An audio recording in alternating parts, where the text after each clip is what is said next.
My name is Nancy Kelly, and I'm honored to serve as the Garden Club of Houston president for 2022-23. I grew up in Roanoke's, and Looscan Library was an integral part of my life. My family, as well as my friends, spent hours here. It was our home away from home. Fast forward, and I was able to introduce this library to my children and their friends. One of the librarians that was very special in my life was Roxanne Dolan, who interestingly now volunteers at Christ Church Cathedral bookstore with our member Lucy Chambers. In about 2002, it was announced that our beloved Looscan was slated to be closed, and a new library built in the area of Levy Park on Richmond and Kirby Avenue. Efforts for this change was being spearheaded by the Upper Kirby District. The neighborhood, which included River Oaks, Roanoke's, Highland Village, Lynn Park, and Oak Estates, were horrified that we would lose our neighborhood jewel. The Friends of the Neighborhood Library was formed. This group, which included our member, Mary Hale McLean, sprung into action, and they raised $1 million to buy the land adjacent to Looscan, so it could remain in our neighborhood as it had been here since 1956. Further fundraising opportunities ensued to fund the amenities that this new library would have. Among other things, there were opportunities to name rooms within the building. The Garden Club of Houston needed a place to store our members' donated collections of gardening books and other precious memorabilia. We saw an opportunity. Our member, the late Susan Garwood, formed a member-led committee consisting of Jeannie Carter, Kay Cravens, Debbie Francis, and Mary Hale McLean. Members of this committee felt that our books should be conveniently located, easily accessible, open to the public, and permanent. Some of our book donations at that point resided at the Hirsch Library at the Museum of Fine Arts, and some were shelved at our then office at Rienzi. There was little space at either location to accept more donations, and accessibility was also an issue. Much study was put into this. Possibilities included the Fondren Library at Rice University, Urban Harvest, the Garden Center, the Houston Garden Center, and even the future planned Houston Botanic Garden. The committee ultimately met with Bonnie Brooks, president of the Friends of Neighborhood Libraries, to discuss our possible involvement at Looscan. After much study, this committee recommended that we proceed with a donation to the Friends of the Neighborhood Library, specifically for a garden book room, and it would be named the Garden Archive Room. Initially, it stored our extensive collection of books from the estates of Carolyn Crawford and Lottie Porter Dillingham. Our member, Mary Hale McLean, was instrumental in fundraising for the entire library, and our member and librarian by trade, Sally Hilliard, documented all the books available in the new space. Our members continue to lovingly care for this neighborhood jewel. Be sure to stop by and visit. It's a true gift to our community. Mary Hale Lovett McLean, and I joined the Garden Club in 1966. And then I was on the committee of 3 that chose Bert Long to do the mural in the children's department. So my involvement, I also gave the opening speech, and Alice Pratt was I knew was dissolving her foundation. So I went to her and said, would you be interested in donating to the library, and you take your pick? And so she picked the clock tower.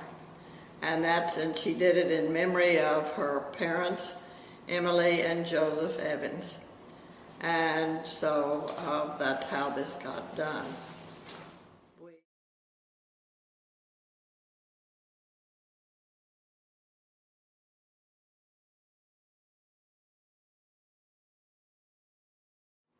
We couldn't have done it without the Garden Club of Houston and Susan Garwood. I mean, without a question of a doubt. We didn't have any, well, we did have some money left, but it was not really earmarked for this. Our money was for the garden, for the whole library.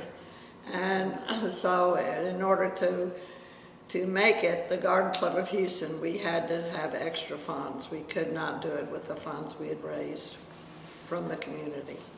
My hopes for the future of this room is to encourage members to give books from either their family or new books that have come out that are truly worthy of this room, to donate them to the Garden Club, because it is so important that we keep, in this day and age, the written word and information on future gardens and past gardens.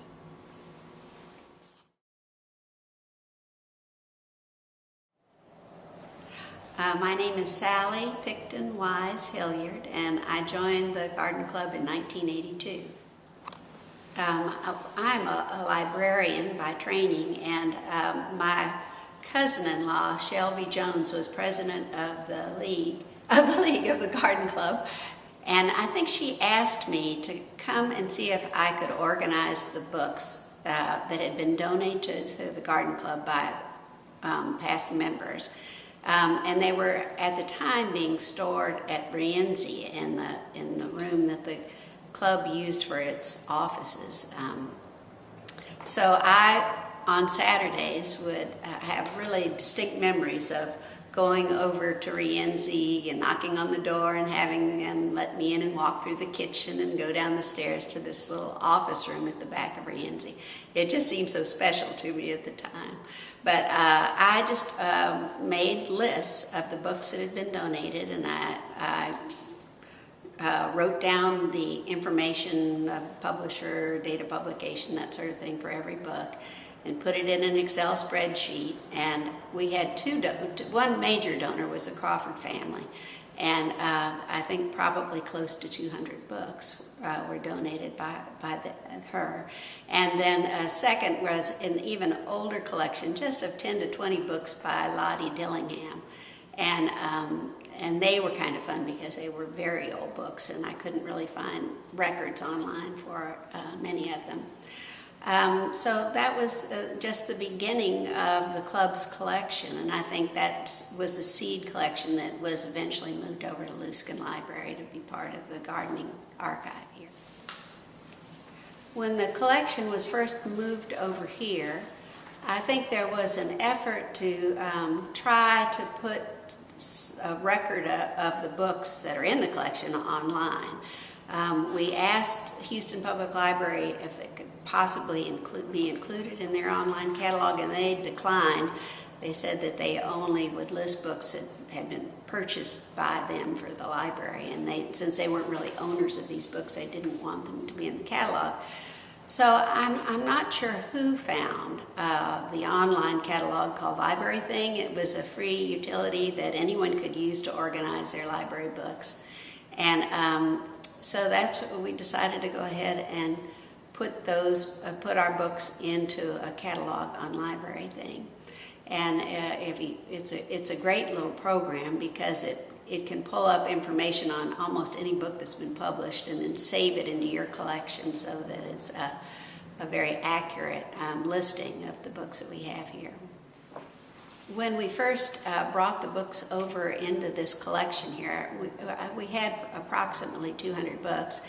And then we advertised to our member community if they had books if they were moving from one house and downsizing and didn't have room for their collections anymore, please remember to give the Looscan collection their books, that we really would like to have them. And so over the years, since when we first moved in here until current time, which is 2022, we've probably added about 600 or 700 more books to the collection. So we have a few duplications, but we've been trying to keep as few of those as possible because I think the room is a certain size, and the problem is we're going to reach the capacity probably relatively soon and then have to decide, well, what will we do from here? Dana Parquet, the GCH president, in 2018-19 asked me if I wouldn't come and be the chair of the Looscan Archive for that year. And I had just the year before retired from being a librarian, so it was really attractive to me to kind of get back and do some of the things I enjoy doing in the library. And so when I moved in here, I realized that, or when I began my tenure, I realized that there really wasn't a great organization to the books, and it was hard to find things, and if people took them off the shelf, it was impossible to know where they went back again. There was no real organization of any kind. And so I just decided to develop a system and came up with about 8 categories of books: landscaping, horticulture, historic homes, and gardens, books that were more encyclopedias or guides to different, like wildflower guides, things like that. And so I just divided them in and came up with a color coding. We didn't have a system like the Dewey Decimal System or the Library of Congress to guide us, and I really thought it was almost too complicated for this little library, so we just did a color coding. And then within the color coding, we divided it into subcategories, and that's how we did it. And so generally there's not a real, this book has to go here, but this book should be placed within this category somewhere. So the wonderful thing about libraries now is that almost all of them are cataloged online, so that virtually anyone that has access to a computer on the internet can search library catalogs all over the world. And so that's what was really important about getting our collection into an online system, so that really somebody in Shanghai could look and see what gardening books we might have here in the library if they so chose. And so Library Thing is an online catalog, and we have a link to it off of the Garden Club's website, so you can search it at any time. And it just really opens up the usage, at least online, to everybody, to anybody. The Garden Club room is generally kept locked, so a Garden Club member, or really any member of the public, can come in to use it, but they have to request the librarian to come up and unlock the room for them. Garden Club members are allowed to reserve the room, so you could have meetings here if you want, so just call ahead and tell the librarian that you want to bring a group up on a certain date, and they'll reserve it so that someone else isn't in the room at the same time. The books are generally not allowed out of the room for obvious reasons. We just don't want to lose any of the books, but Garden Club members have the ability to check books out, and when I was the chair a couple of years ago, we set up a system so that if you take a book out of the library, just to fill out a card about what book you're taking and put it in a certain place here in the library, and then the chair can call you if they are looking for the book or want to get it back. There's no real set checkout period or anything like that. It's just so that we know where the book is at any time.